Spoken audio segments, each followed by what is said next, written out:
8-6. Dodgers are 8-6, but it's still first place. I mean, first place is first place. I'll take it. Coming to you pre-tape from the Best Coast Show studios. This is the Best Coast Show. I'm your host, Albert Aguilera. That's my producer, Curtis Sage. Curtis, your playoff beard is coming in nicer than mine. You know, I shaved it on game 2 the morning of. That was probably a mistake. I probably shouldn't do that. So now I'm gonna go for it. Well, we'll because see. We ended up losing the first 2 games, and we win the third one. Yeah. But as mine is not remotely impressive, but it is better than Toffoli's. That's anybody's would be better than Toffoli's. I could have a beard, and by game 6, I'll have a full beard. Do by it. Game 6, but they will start stopping me in the airport, so I gotta kind of maybe hold off on. Hold off on flying.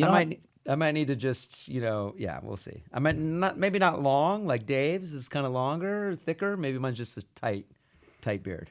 Just don't get in trouble. But yeah, today we got Dodgers Kings episodes. Dodgers Kings. So we are going to be talking about the Dodgers, 8-6, first in the NL West. Kind of, we're first early, place is but first place. First place. We got to talk about Maeda and how great he's doing right now. He's fooling a lot of people. Howie Kendrick's playing left field now. We have an abundance of left fielders. And then when we talk about the Kings are down 2-1. They have a game this evening, and so game 4 is tonight. Penalties galore. That's just the Kings' way. And then we got to talk about Dustin Brown and the intangibles that you've been talking about since we've started this show, about what Dustin Brown brings to the Kings and this is the time when he shines. So let's get started. Yeah. So guys, you know it. I'm always out here defending Dustin Brown. People like to give him shit because he's overpaid for what he does or what he doesn't do. Because offensively, as a forward, his numbers aren't there.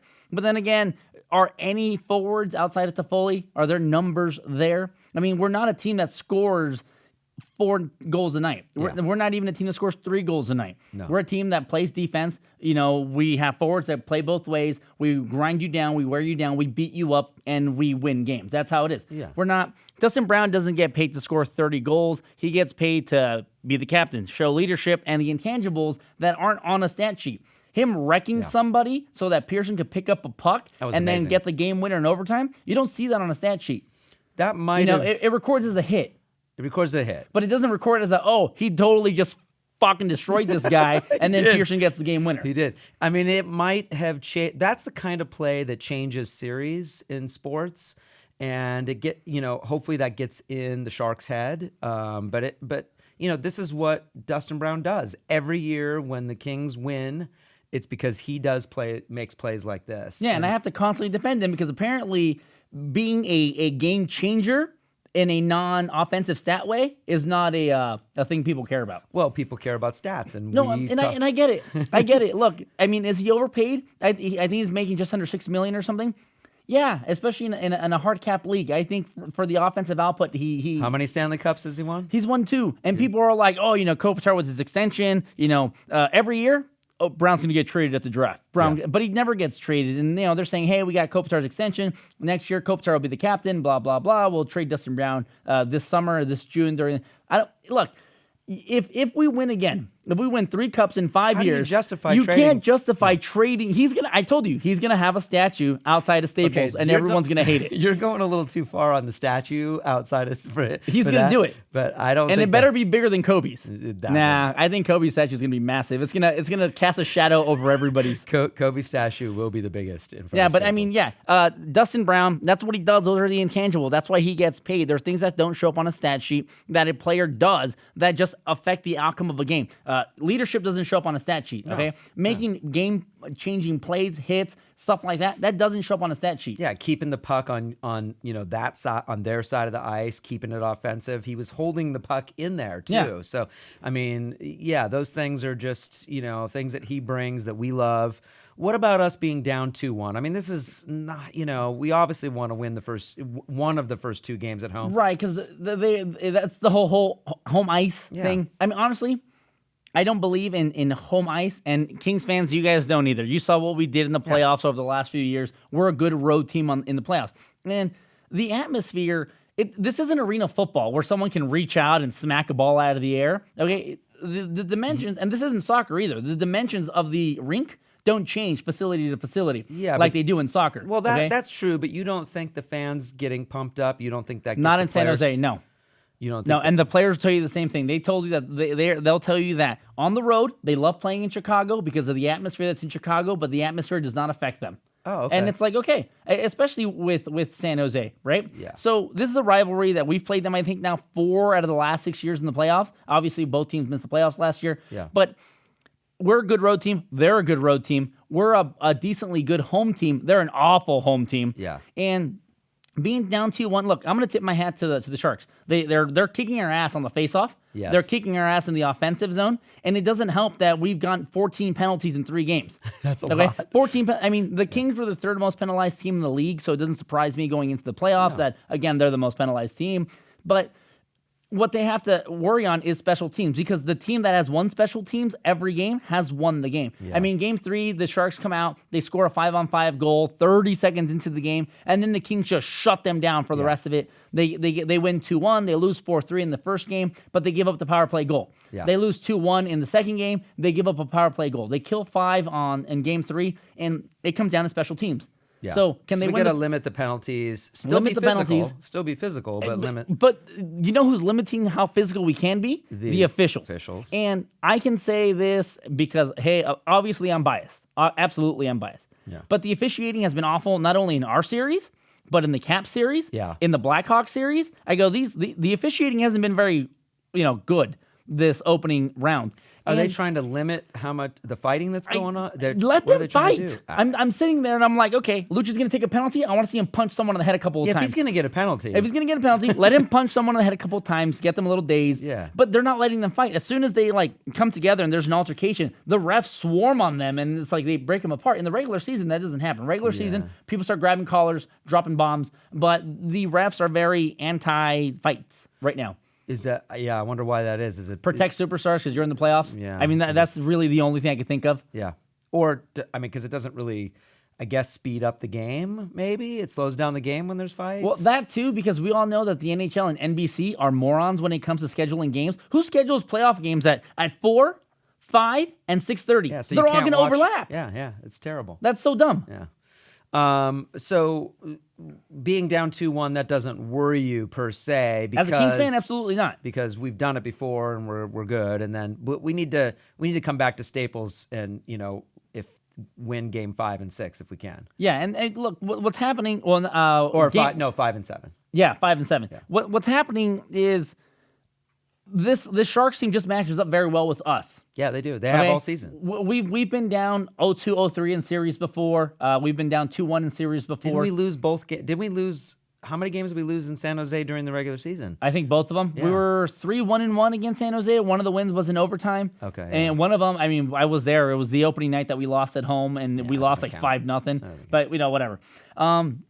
But they match up very well against us. They've beaten us off the face-off. They're beating us on the offensive zone, so we have to limit mistakes. Our depth at forward, it really doesn't go past the top 6. Our depth on defense, I don't even want to say we have a top 4 because we really don't. Martinez was out again, listed day-to-day. Gabrick is still trying to get up to speed. I mean, they'll say it again and again, like a broken record, but Voinov getting self-deported totally killed us. Yeah. And a situation like this is where not trading for top 4D and not going after Byfuglien is hurting us. It's why we didn't win the division. It's why we gave up that lead. Yeah. Because someone like Byfuglien or someone, if Martinez wasn't day-to-day, if Gabrick didn't miss the last 2 months of the season, the 1 point we missed the division by, that 1 point gets made up somewhere. Yeah, exactly.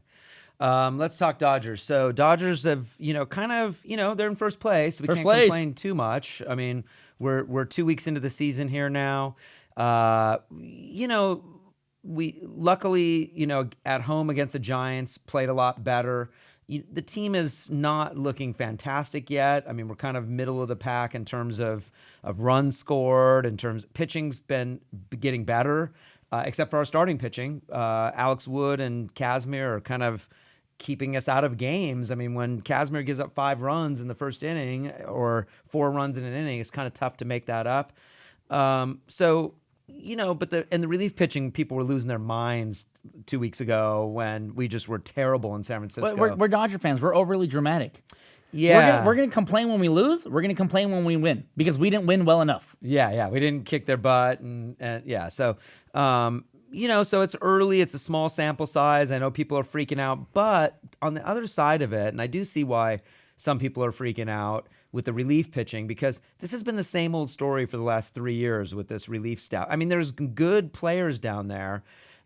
We got solid arms. Over the last couple of years, their ERA has been low, but they'll blow games at crucial times where we just cannot win that game. So, yeah, they might have a low ERA. Goes back to my Dustin Brown thing.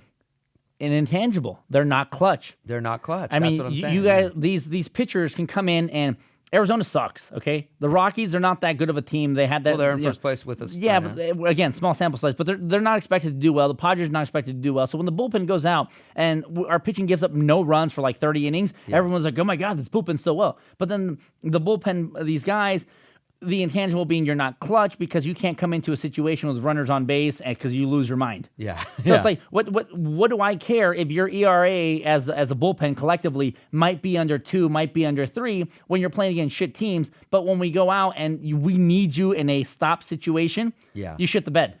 Yeah, that's where the problem is. It's not an overall sample size. Their ERA is going to be good this year. Yeah, I mean, we're only 14 games in, and again, we're overreacting, but one thing that gets me is, guys, when September comes and you're up a couple of games or you're back a couple of games or you're scratching for a fucking playoff spot that's not a +1 game like a wild card, these games are going to matter. Everyone's like, oh, games in April don't matter. May don't matter. Yeah, they do. You can start worrying about June. No. Because these games that you could have won are going to be what puts you up a game or two or down a game or two. Dude, the Cubs are 11-3 right now, and they're not even playing well. No, they're not hitting. They're not hitting at all. They're not hitting at all. Their pitching's fantastic, and their defense, they have the least errors in baseball right now. So their defense and pitching, which wins World Series, as far as I'm concerned. When was the last the Cubs are not going to win the World Series. Did you see that? Did you see that thing that came out about the asteroid that might destroy Earth?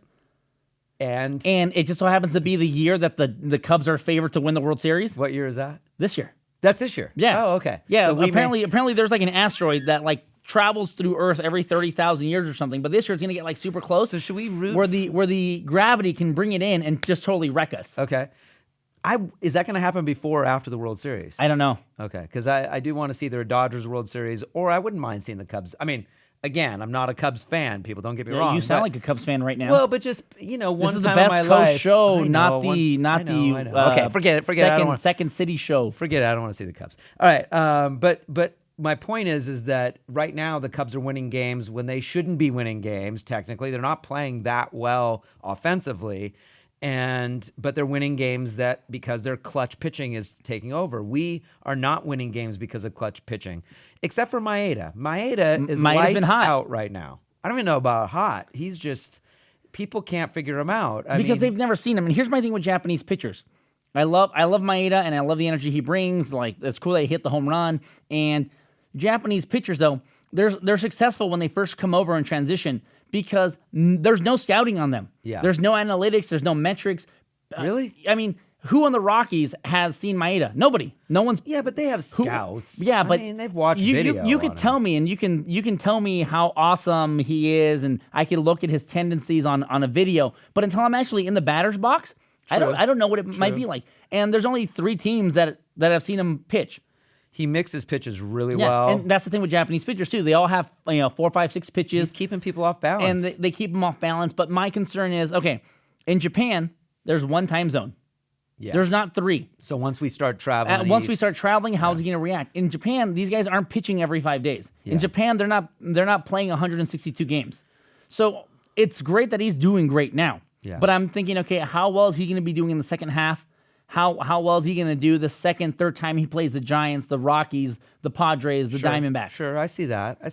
So I'm hoping that I'm hoping that his incentives get maxed out because if they do, that means he's performing fantastic. His ERA is like below 1 right now. 0.47. It's under 0.5. Yeah. In 3 starts. That's great. Yeah. So we'll see what happens when he gets to 10 starts. But right now, Maeda is looking like a number 2, which we really, Kazmir has not been looking like a number 2. No. He's been He's got an ERA over 6. He's been kind of terrible. He is what Matt Latos was for us last year, and Matt Latos this year is tearing it up for Chicago. Why is Matt Latos good right now? Why? Dodger fans. No, it's the Dodger, and you guys know this. It's the Dodger curse where a player leaves us, and then they become really great, and then they might even win a World Series. And I'm like, no, well, they won't win a World Series. They won't. But Chicago Matt Latos is like good all of a sudden for no reason. Below. He's pitching like Maeda is because he hates us. They do it in spite of us. Okay, that's probably what it was. What about Jerks. and what about Howie Kendrick now? We've moved him to. We have a new left fielder.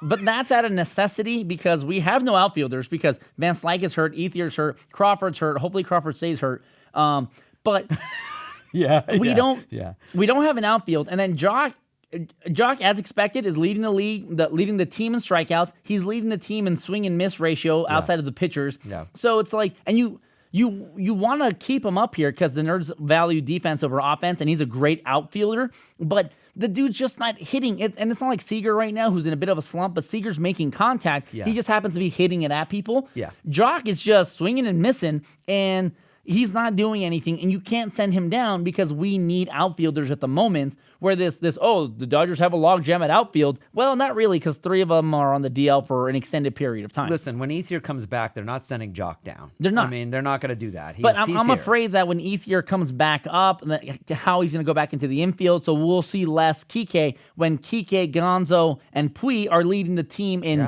hits, runs, and average, and Kike doesn't even play every night. And when Kike is playing, half his games are not starts; they're pinch hits. Yeah. I mean, he's killing left-handers. Yeah, the dude's hitting 480 against left-handers. He's killing. I mean, it's great to see him against Bumgarner. I don't know how he's got Bumgarner figured out, but somehow he does. Because he's left-handed. But he hits him better than any other left-hander in the league. Like, he's batting like almost 500 just against Bumgarner. I mean, maybe even over 500. I think it's incredible. But we need that guy's bat needs to be. But how about Utley? You can't really take him out of the lineup either right now because he's been getting on base. Yeah, he's been getting on base. He's doing really well. He's a veteran player. He's smart. He has to play to what his physical limitations are. Yeah. And the dude still, even with the new Chase Utley rule at second base, he's not taking out shortstops per se. But he's like, hey, listen, you're in the way of the bag, and I physically have to touch the bag. Yeah. You got in my way? Yeah, he did have that hard slide last week. It was pretty awesome. And then they were like, hey, wait a minute. Hey, I touched the bag. Yeah, and he's, he still plays pretty good second base. He's not as good as Kendrick at second, I don't think, defensively. But Kendrick looks fine in left field. I mean, luckily left field, you don't need to be a great defender out there. Yeah, Manny Ramirez was out there for us. Exactly. I mean, he can't be. Carl Crawford's out there for us. Yeah, he's going to be better than both those 2 guys combined. I just wonder what's going to happen when you get Crawford, Ethier, Van Slyke all healthy again. We've got 9 outfielders Van now. Slyke's going to come off the bench. I mean, Trace Thompson will get sent down, most likely. I think, just because they're paying him so much money, that's the weird thing. Carl Crawford's defense sucks, but the Nerds value defense over offense. Why they allow him to play? I'm pretty sure it's only because they're hoping he gets hot and they could trade him and eat some of the salary, or it's because they need to justify they're paying this guy $20 million a year. Do you think he's really hurt? I actually think he's not hurt. I think he's just they're telling What him. is it? It's his hamstring? Yeah, again. They're just telling him to be hurt. Just can you please be hurt right now? Because we don't know what to do with you. We can't find anyone that'll take you. We can't find anyone to take you, and we don't want to play you anywhere. They should trade him to a team in Japan or something. Ooh, can you do that? Can you trade internationally? I don't think we can do that. Oh, okay. No, that'd be good. That'd be a good idea, though. Yeah. Right now, there's ball boys that on the Dodgers sidelines that play better than Carl Crawford in the outfield. So you know what? And that's not guys. He's not entirely joking because some of our ball boys that play down the line, they're really good. Have you seen the plays they make, leaping and diving and catching? Yeah. And then they're not allowed to be like, "Hey, I'm a badass." But you see it in their face. They sit down. They're just like. Yeah. And they grab the ball and they just hand it to the cute girl sitting behind them. Autographing it. They're like, hey, let me throw it on. If I were one of the ball boys, I would. Yeah. I'd have a Sharpie with me and I'd be I'm sure you would. It's ball boy. There you go. Albert, ball boy. All right, Albert, what's our gift for the day? All right, guys, our gift for the day. This was spotted in San Jose. This was game 3. This was a Sharks fan holding up a cell phone and it had a little animation that said, "Kings eat farts." What does that mean? And I was like, I don't get this. I've never seen that as an insult. But they wanted to get it on TV. They wanted to get it on TV, so I guess they couldn't say that Kings eat shit because then that wouldn't come up on TV. I mean, obviously it's a live event, so it would have come up, but they would have panned away or whatever. But the animation was pretty funny. Yeah. But A for effort. Yeah, I like it. I like it. Creativity, I guess. Eat farts. Kings. I've never heard that before. But guys, that's been our show. Don't forget to hit the subscribe button. Don't forget to stalk us on Twitter @BestCoastShow. And you guys have a good night.